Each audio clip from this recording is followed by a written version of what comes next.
ಜೈ Hind friends. ಇನ್ನು ಯಾರ್ಯಾರು ನಮ್ಮ ಚಾನಲ್ ಸಬ್ಸ್ಕ್ರೈಬ್ ಮಾಡ್ಕೊಂಡು ದಯವಿಟ್ಟು ತಪ್ಪದೆ ನಮ್ಮ ಚಾನಲ್ ಸಬ್ಸ್ಕ್ರೈಬ್ ಮಾಡ್ಕೊಳ್ಳಿ. ಹಾಗೆ ಈ ವಿಡಿಯೋನ ನಿಮ್ಮ ಸ್ನೇಹಿತರಿಗೂ ಕೂಡ ಶೇರ್ ಮಾಡಿ. So SSC CHSL previous year questions. So top 25 questions ನೋಡೋಣ. ಸೊ ಬನ್ನಿ, ಆಲ್ ಕೂಡ ಪ್ರಿವಿಯಸ್ ಇಯರ್ ಕ್ವಶನ್ಸ್ ಆಗಿರುತ್ತೆ. ಸೊ ಪ್ರಶ್ನೆಗಳು ರಿಪೀಟ್ ಆಗೋ ಚಾನ್ಸಸ್ ತುಂಬ ಇರುತ್ತೆ. ತಪ್ಪದೆ ಪೂರ್ತಿ ವಿಡಿಯೋ ನೋಡಿ. ಸೊ ನಿಮ್ಮ PDF ಬೇಕಾದಲ್ಲಿ ಸ್ಕ್ರೀನ್ ಮೇಲೆ ಕಾಣಿಸುತ್ತಿರೋ ನಂಬರ್ಗೆ ಕಾಂಟ್ಯಾಕ್ಟ್ ಮಾಡಿ. ಪ್ರಶ್ನೆ 1, 1868ರಿಂದ 1901ರವರೆಗೆ ಆಳಿದ ಭೂಪಾಲ್ನ ನವಾಬ ಯಾರು? ಇದು ಸರಿಯಾದ ಉತ್ತರ ಶಹಜಾನ್ ಬೇಗಂ. ಪ್ರಶ್ನೆ 2, ಈ ಕೆಳಗಿನ ಯಾವ ಪರ್ವತ ಶ್ರೇಣಿಯು ವಿಶ್ವದ 2ನೇ ಅತಿ ಎತ್ತರದ ಶಿಖರವಾದ K2ಗೆ ನೆಲೆಯಾಗಿದೆ? ಇದಕ್ಕೆ ಸರಿಯಾದ ಉತ್ತರ ಪೂರ್ವ ಕಾರಕೋರಂ ಶ್ರೇಣಿ. ಪ್ರಶ್ನೆ 3, ಕಂದರಿಯ ಮಹಾದೇವ ದೇವಾಲಯ ಎಲ್ಲಿದೆ? ಇದಕ್ಕೆ ಸರಿಯಾದ ಉತ್ತರ ಖಜುರಾಹೋ. ಪ್ರಶ್ನೆ 4, ಈ ಕೆಳಗಿನ ಆಡಳಿತಗಾರರಲ್ಲಿ ಯಾರು ತಮ್ಮ ಪ್ರಜೆಗಳು ಮತ್ತು ಅಧಿಕಾರಿಗಳಿಗೆ ನೀಡಿದ ಸಂದೇಶಗಳನ್ನು ಕಲ್ಲಿನ ಮೇಲ್ಮೈಗಳ ಮೇಲೆ ಕೆತ್ತಿದರು? ಸೊ ಇದು ಸರಿಯಾದ ಉತ್ತರ ಬಂದ್ಬಿಟ್ಟು ಅಶೋಕ. ಪ್ರಶ್ನೆ 5, ಅಸ್ಸಾಂನಲ್ಲಿ ಕಟ್ಟಿ ಬಿಹು ಹಬ್ಬವನ್ನು ಡ್ಯಾಶ್ ಮರ ಅಥವಾ ಗಿಡದ ಮುಂದೆ ದೀಪ ಬೆಳಗಿಸುವ ಮೂಲಕ ಆಚರಿಸಲಾಗುತ್ತದೆ? ಇದಕ್ಕೆ ಸರಿಯಾದ ಉತ್ತರ ಬಂದ್ಬಿಟ್ಟು ಸೊ ಅಸ್ಸಾಂನಲ್ಲಿ ಆಚರಿಸುವ ಹಬ್ಬ ಇದು. ಸೊ ಮರ ಗಿಡ ಕೇಳಿದಾರೆ ಅಲ್ವಾ, ಇದು ಸರಿಯಾದ ಉತ್ತರ ತುಳಸಿ ಗಿಡ. Next question. ಪ್ರಶ್ನೆ 6, ಮೊಘಲ ಆಡಳಿತದ ಸಂದರ್ಭದಲ್ಲಿ ಈ ಕೆಳಗಿನವುಗಳಲ್ಲಿ ಅಬ್ವಾಬ್ಗೆ ಅತ್ಯಂತ ಸೂಕ್ತವಾದ ವ್ಯಾಖ್ಯಾನ ಯಾವುದು? ಸೊ ಇದು ಸರಿಯಾದ ಉತ್ತರ ಮೂಲ ಬಾಡಿಗೆಗಿಂತ ಹೆಚ್ಚಾಗಿ ಭೂಮಿಯ ಮೇಲೆ ವಿಧಿಸಲಾಗುವ ತೆರಿಗೆ. ಪ್ರಶ್ನೆ 7, ಬಿಸ್ಮಿಲ್ಲಾ ಖಾನ್ ಎಂಬ ಸಂಗೀತಗಾರ ಈ ಕೆಳಗಿನ ಯಾವ ಸಂಗೀತ ವಾದ್ಯದೊಂದಿಗೆ ಸಂಬಂಧ ಹೊಂದಿದರು? ಇದು ಸರಿಯಾದ ಉತ್ತರ ಶೆನಾಯಿ. ಪ್ರಶ್ನೆ 8, ಧಿಮ್ಸಾ ಯಾವ ರಾಜ್ಯದ ಅಧಿಕೃತ ಜಾನಪದ ನೃತ್ಯವಾಗಿದೆ? ಇದು ಸರಿಯಾದ ಉತ್ತರ ಆಂಧ್ರ ಪ್ರದೇಶ. ಪ್ರಶ್ನೆ 9, ಈ ಕೆಳಗಿನವುಗಳಲ್ಲಿ ಯಾವುದು ಮೇಘಾಲಯದ ನೃತ್ಯ ಪ್ರಕಾರವಾಗಿದೆ? ಇದು ಸರಿಯಾದ ಉತ್ತರ ಲಾಹೋ.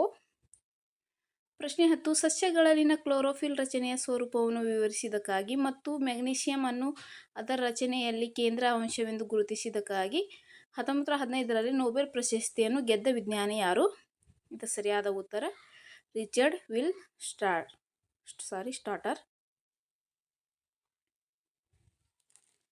ಪ್ರಶ್ನೆ 11, ರಾಜ್ಯ ಲಾಂಛನದಲ್ಲಿರುವ ಸತ್ಯಮೇವ ಜಯತೆ ಎಂಬ ಪದಗಳನ್ನು ಯಾವ ಉಪನಿಷತ್ತಿನಿಂದ ತೆಗೆದುಕೊಳ್ಳಲಾಗಿದೆ? ಇದು ಸರಿಯಾದ ಉತ್ತರ ಮುಂಡಕ ಉಪನಿಷತ್ತು.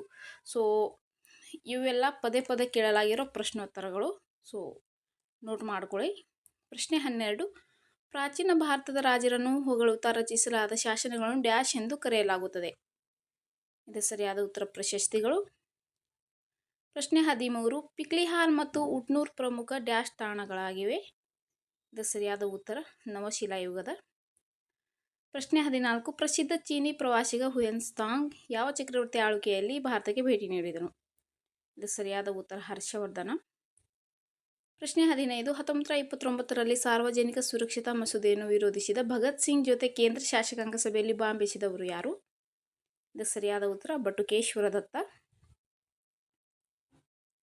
Next question. ಪ್ರಶ್ನೆ 16, ನೆಫ್ರಾನ್ ಇವುಗಳ ಸೂಕ್ಷ್ಮ ರಚನಾತ್ಮಕ ಕ್ರಿಯಾತ್ಮಕ ಘಟಕವಾಗಿದೆ? ಇದು ಸರಿಯಾದ ಉತ್ತರ ಮೂತ್ರಪಿಂಡ. ಪ್ರಶ್ನೆ 17, ಕೆಳಗಿನವುಗಳಲ್ಲಿ ಯಾವುದು ವೈರಸ್ ರೋಗವಲ್ಲ? ಇದಕ್ಕೆ ಸರಿಯಾದ ಉತ್ತರ ಕುಷ್ಠರೋಗ. ಪ್ರಶ್ನೆ 18, ಹೈಡ್ರೋಕ್ಲೋರಿಕ್ ಆಮ್ಲದ ಅಣುಸೂತ್ರ ಬರೆಯಿರಿ. ಇದಕ್ಕೆ ಸರಿಯಾದ ಉತ್ತರ HCl. ಪ್ರಶ್ನೆ 19, ಕೆಳಗಿನವುಗಳಲ್ಲಿ ಯಾವುದು ವೈನ್ನಲ್ಲಿ ಪೈನಿಂಗ್ ಏಜೆಂಟ್ ಆಗಿ ಬಳಸಲಾಗುತ್ತದೆ? ಇದು ಸರಿಯಾದ ಉತ್ತರ ಜೆಲಾಟಿನ್. ಪ್ರಶ್ನೆ 20, ಲಿಟ್ಮಸ್ ಕಾಗದವನ್ನು ಸೋಪ್ ನೀರಿನಲ್ಲಿ ಹಾಕಿದಾಗ ಡ್ಯಾಶ್ ಬಣ್ಣಕ್ಕೆ ಬದಲಾಗುತ್ತದೆ? ಇದಕ್ಕೆ ಸರಿಯಾದ ಉತ್ತರ ನೀಲಿ. Next question. ಪ್ರಶ್ನೆ 21, ಸೈಡೆರೋಸಿಸ್ಗೆ ಕಾರಣವೆಂದರೆ ದೇಹದ ಅಂಗಾಂಶಗಳಲ್ಲಿ ಡ್ಯಾಶ್ ಅತಿಯಾದ ಶೇಖರಣೆ? ಇದು ಸರಿಯಾದ ಉತ್ತರ ಕಬ್ಬಿಣ. ಪ್ರಶ್ನೆ 22, ಈರುಳ್ಳಿ ಸೀನ್ ಪ್ರೋಪ್ನೆಥಿಯಲ್ ಎಸ್ ಆಕ್ಸೈಡ್ ಎಂಬ ರಾಸಾಯನಿಕ ಉದ್ರೇಕಕಾರಿಯನ್ನು ಉತ್ಪಾದಿಸುತ್ತದೆ. ಇದು ಕಣ್ಣುಗಳ ಡ್ಯಾಶ್ ಗ್ರಂಥಿಗಳನ್ನು ಉತ್ತೇಜಿಸುತ್ತದೆ? ಇದು ಸರಿಯಾದ ಉತ್ತರ ಲ್ಯಾಕ್ರಿಮಲ್. ಪ್ರಶ್ನೆ 23, ಕ್ವಾಂಟಮ್ ಮೆಕ್ಯಾನಿಕ್ಸ್ನ ಭಾಗವಾಗಿರುವ ದೈನಂದಿನ ಬೆಳಗಿನ ಆಚರಣೆ ಯಾವುದು? ಇದು ಸರಿಯಾದ ಉತ್ತರ ಅಲಾರಾಮ್ ಗಡಿಯಾರದ ರಿಂಗ್. ಪ್ರಶ್ನೆ 24, ಒತ್ತಡವನ್ನು ಅಳೆಯುವ ಎಸ್ಐ ಘಟಕ ಯಾವುದು? ಇದಕ್ಕೆ ಸರಿಯಾದ ಉತ್ತರ ಪ್ಯಾಸ್ಕಲ್. ಪ್ರಶ್ನೆ 25. ಪಟಾಕಿಗಳಲ್ಲಿ ಹಸಿರು ಬೆಳಕನ್ನು ಉತ್ಪಾದಿಸಲು ಕೆಳಗಿನವುಗಳಲ್ಲಿ ಯಾವುದು ಕಾರಣವಾಗಿದೆ? ಇದಕ್ಕೆ ಸರಿಯಾದ ಉತ್ತರ ಬೇರಿಯಂ. ಸ್ನೇಹಿತರೆ, ಡೈಲಿ 25, 30 ಮತ್ತು 40 ಈ ರೀತಿ ಪ್ರಶ್ನೆಗಳನ್ನು ಡಿಸ್ಕಸ್ ಮಾಡ್ತಾ ಹೋಗೋಣ. ಸೊ ಟೈಮ್ ಭಾಳ ತೊಗೊಂಡ್ರೆ ನಿಮಗೂ ಕ್ಲಾಸ್ ಕೇಳೋಕೆ ಬೋರ್ ಆಗುತ್ತೆ. ಹಾಗಾಗಿ ಕಡಿಮೆ ಸಮಯದಲ್ಲಿ ಕಡಿಮೆ ಪ್ರಶ್ನೆಗಳನ್ನು ನೋಡ್ತಾ ಹೋಗೋಣ. ಈ ವಿಡಿಯೋ ನಿಮಗೆ ಇಷ್ಟವಾದರೆ ದಯವಿಟ್ಟು ಕಮೆಂಟ್ ಬಾಕ್ಸ್ನಲ್ಲಿ ತಿಳಿಸಿ. ಹಾಗೆ ಈ ವಿಡಿಯೋನ ನಿಮ್ಮ ಫ್ರೆಂಡ್ಸ್ಗೂ ಕೂಡ ಶೇರ್ ಮಾಡಿ. ಸೊ ಪೂರ್ತಿ ವಿಡಿಯೋ ನೋಡೋದಕ್ಕಾಗಿ ಎಲ್ಲರಿಗೂ ಧನ್ಯವಾದಗಳು. ಸಿಗೋಣ ಮುಂದಿನ ವಿಡಿಯೋದಲ್ಲಿ.